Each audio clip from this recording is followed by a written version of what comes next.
Dakar, 13 janvier, revue de presse de l'APS. Tous les quotidiens dakarois parus ce samedi ont les yeux tournés vers la Côte d'Ivoire où l'équipe nationale de football défend son titre continental, à l'occasion de la Coupe d'Afrique des Nations, dont le coup d'envoi sera donné cet après-midi.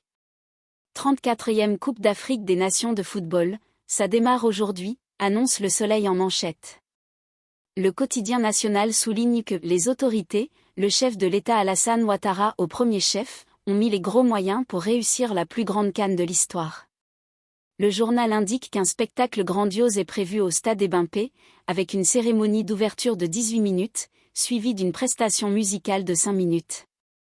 Sud Quotidien écrit qu'à quelques heures du coup d'envoi de la Coupe d'Afrique des Nations, les capitales économiques et administratives de la Côte d'Ivoire, Abidjan et Yamoussoukro, sont plongées dans l'effervescence de la plus prestigieuse des compétitions sportives sur le continent, souligne le journal. Aquaba, s'écrit le quotidien du groupe Sud Communication en manchette, soulignant que cette 34e édition de la CAN est placée sous le sceau de l'hospitalité. Le quotidien Enquête prévient que cette CAN est partie pour être la plus disputée de l'histoire. Le quotidien Record rassure sur l'état d'esprit de l'équipe nationale. Des lions sereins et concentrés, titre en une le quotidien sportif. Le journal informe qu'ils ont tenu hier, vendredi, leur 3e séance d'entraînement au terrain annexe du stade Charles-Konan Banny. Le journal Stade se préoccupe lui du dispositif d'attaque que le sélecteur national Aliou Cissé devra concocter face aux Scorpions. Qui à la pointe de l'attaque contre la Gambie, s'interroge le journal. Il explique qu'après le forfait de Boulaye Dia, Aliou Cissé devra choisir entre Habib Diallo, Nicolas Jackson, Abdallah Sima ou Bamba Dieng pour démarrer à la pointe de l'attaque.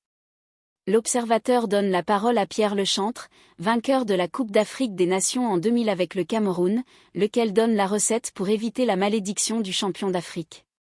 Le journal s'est aussi intéressé aux tenues des différentes sélections, évoquant une CAN de haute couture. En politique, l'AS informe que le Conseil constitutionnel a rendu publique hier la liste provisoire des candidats qui vont compétir à la prochaine élection présidentielle.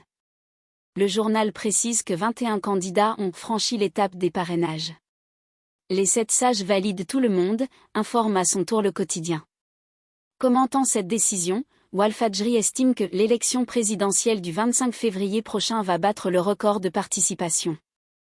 Et le journal pense que cette pléthore de candidats risque de faire l'affaire du Premier ministre Amadou Ba, candidat de la coalition présidentielle Benno Bokk Yakaar, s'il arrive à convaincre les frondeurs Aly Ngouille Ndiaye, Boun Abdallah Dionne et Mame Boye Diao de renoncer à leur candidature pour le soutenir.